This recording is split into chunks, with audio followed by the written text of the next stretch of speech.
नमस्कार, मैं दीपक राय, आपका दोस्त, आपका साथी और आपका भाई।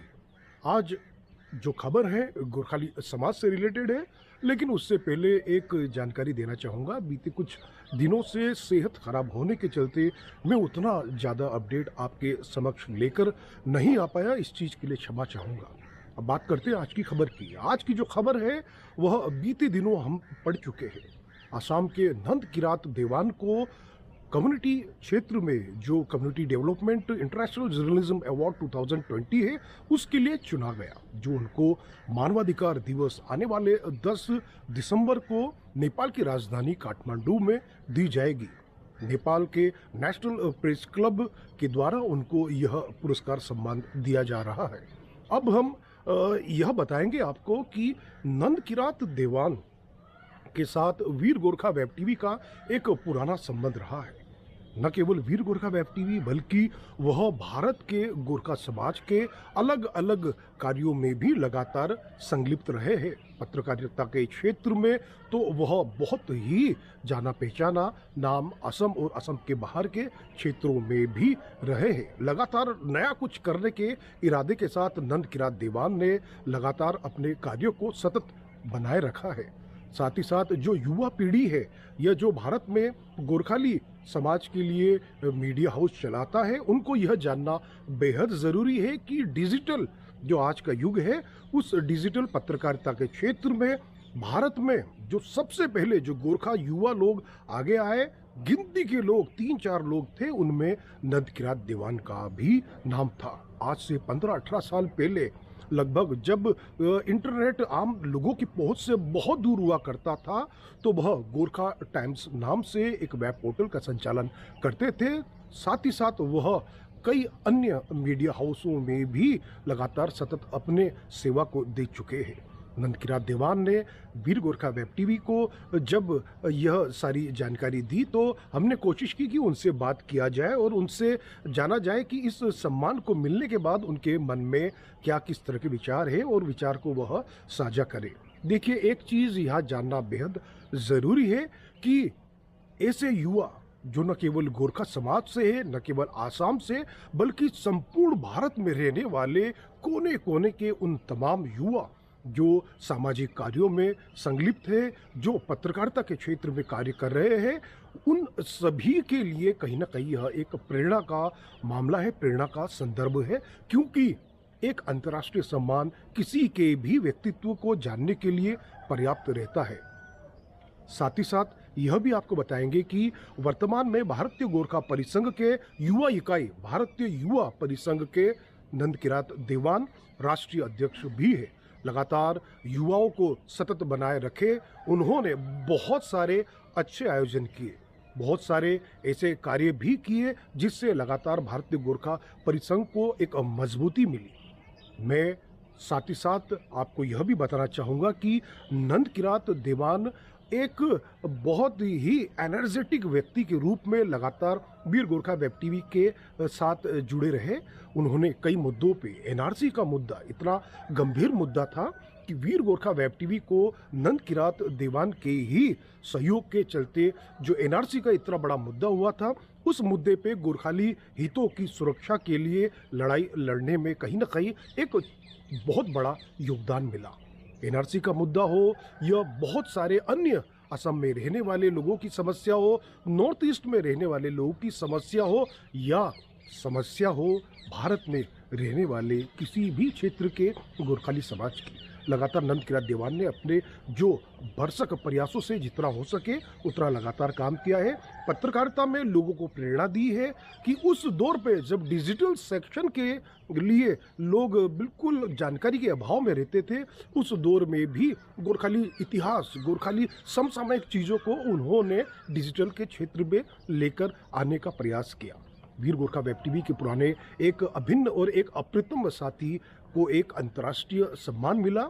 उनसे जानेंगे कि उनको यह सम्मान मिलने के बाद क्या लग रहा है। साथ ही साथ उनको और उनके परिवार और साथ ही साथ उनके साथ जितने भी दोस्त जुड़े हैं, उन सभी को इस अंतर्राष्ट्रीय सम्मान के लिए वीर गोरखा वेब टीवी तहे दिल से धन्यवाद देता है। American National press club Inc, American Nepali Press club Inc और National press club of Nepal की संयुक्त जो जर्नलिज्म विषय की अंतर्राष्ट्रीय अवार्ड है, ये सालों देते हैं।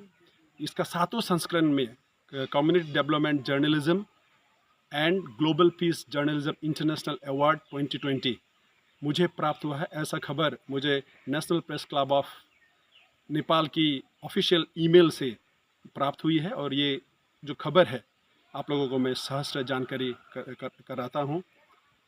बीते दिनों जब हमने जर्नलिज्म के करियर शुरू किया था 2006 में as a mass communication journalism के स्टूडेंट के नाते से, तब से आज तक लगातार हमने कम्युनिटी को फोकस करके न्यूज़ लिखे हैं।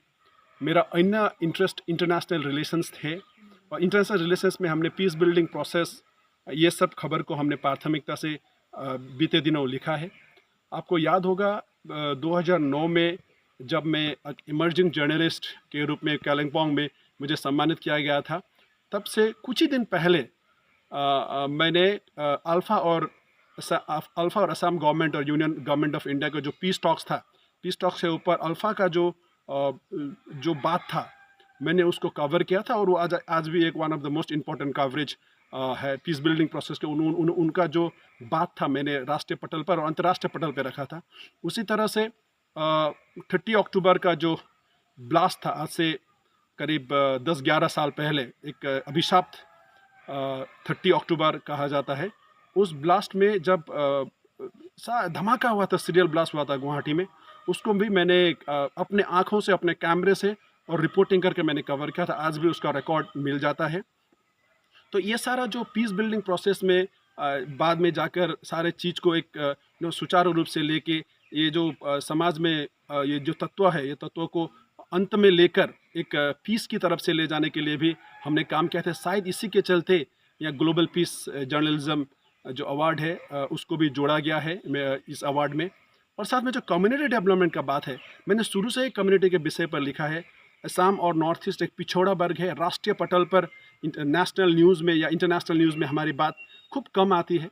और इस तरह से जब ऑनलाइन न्यूज़, ई पोर्टल, ई जर्नलिज्म, आज का जो डिजिटल जर्नलिज्म शुरू हुआ, तब से मैंने इतना सारा नॉर्थ ईस्ट का कम्युनिटीज़ के विषय में मैंने राष्ट्रीय पटल पर लिखा विभिन्न माध्यम से, और रेगुलरली अपनी कम्युनिटी के विषय में एज असम टाइम्स के जर्नलिस्ट के नाते से, यूवी फोटोज़ में मैं एज अ टाइम्स के जर्नलिस्ट के नाते से, यूवी फोटोज़ में मैं एज अ कंटेंट एडिटर के नाते से, पिछले समय में मैंने दार्जिलिंग टाइम्स में भी योगदान दिया। मैंने हिमालय दर्पण, हाम्रो प्रजाशक्ति, जिससे मैं अभी भी अनुबंधित हूँ, इनमें सारे न्यूज़पेपर्स में, नेशनल न्यूज़पेपर्स में भी मैंने लगातार आर्टिकल्स और न्यूज़ प्रेषण किया। ये छपा भी है, ऐसा रिकॉर्ड्स है। तो ये जो डॉक्यूमेंटेशन की प्रक्रिया है, हमारी जो अधिकार लेने की जो बात है, हमने इसको डॉक्यूमेंटेशन किया है। और ये जो सारा जो डॉक्यूमेंटेशन है, उसी के चलते आज कुछ हक अधिकार हमें मिल रहा है। इसमें मैं कहता हूँ ये जो अवार्ड है, ये खाली मेरे लिए नहीं है। जर्नलिज्म करके असम में जो हमारी कम्युनिटी से बिलोंग करते हैं, खूब कम ही लोग पेशेवर जर्नलिस्ट होते हैं। बहुत त्याग और परिश्रम करना पड़ता है एक जर्नलिस्ट को, और ये जो त्याग और परिश्रम के फल है, ये हमें मिला है। और इसका जो रिकॉग्निशन है, ये जर्नलिज्म फ्रेटर्निटी के रिकॉग्निशन है। और आगामी दिनों में मैं चाहता हूँ हमारे जो नए बंधु है, जो जर्नलिज्म को पेशेवर ढंग से ले रहे हैं, ये भी पहले जो डॉक्यूमेंटेशन का प्रक्रिया है, इसमें आए न्यूज़ को खाली न्यूज़ हिसाब से नहीं करना चाहिए। आप कभी भी निरपेक्ष न्यूज़ नहीं कर सकते हैं। आपको न्यूज़ करते हुए किसी का न किसी का पक्ष लेके न्यूज़ करना पड़ता है, क्योंकि न्यूज़ पक्ष का अर्थ है टेक द राइट, जो सही है उसका पक्ष आपको लेना ही पड़ेगा। आप कभी भी कभी भी निरपेक्ष न्यूज़ नहीं कर सकते हैं। आपको सही न्यूज़ करने के लिए एक पक्ष आपको लेके चलना चाहते हैं। अगर आपको पक्ष पता हो, अगर नहीं पता हो तो आपको उसको इन्वेस्टिगेट करना पड़ता है। इसी को इन्वेस्टिगेशन जर्नलिज्म कहा जाता है। इसीलिए जर्नलिज्म का भी भाग है, और हम जो कर रहे हैं ये कम्युनिटी का डेवलपमेंट, कम्युनिटी जर्नलिज्म और डेवलपमेंट जर्नलिज्म का संयुक्त भाग है। इसीलिए इसको कम्युनिटी डेवलपमेंट जर्नलिज्म कहा जाता है। नया टर्म ये उद्भव हुआ है। और ये जो कम्युनिटी डेवलपमेंट जर्नलिज्म है, हम एक कम्युनिटी का, एक समाज का विकास और उत्थान से लेकर उसका अर्थ सामाजिक, उसका शैक्षिक, उसका पॉलिटिकल राइट्स, सारे चीज़ को हम कवर करते हैं। तो इसी तरह से कवर किया जाता है। और ये जो अवार्ड है, इस अवार्ड से मुझे लगता है आगामी दिनों में नए जर्नलिस्ट को एक प्रोत्साहन मिलेगा अच्छे काम करने के लिए। और सारा मेरा जितना भी सांगठनिक मित्र है, सहयोगी है, जो मुझे सुझाव देते हैं, सारे मित्रों को मैं धन्यवाद कहना चाहता हूँ। और इस अवार्ड को लेने के लिए मैं आगामी 8 तारीख काठमांडू पहुँचूंगा, और दिसंबर 10 तारीख जो अंतर्राष्ट्रीय मानवाधिकार दिवस है, इंटरनेशनल ह्यूमन राइट्स डे, उस दिन national press club of Nepal और America Nepal press club inc मुझे ये अवार्ड दे रही है। यही आपको जानकारी कराता हूँ।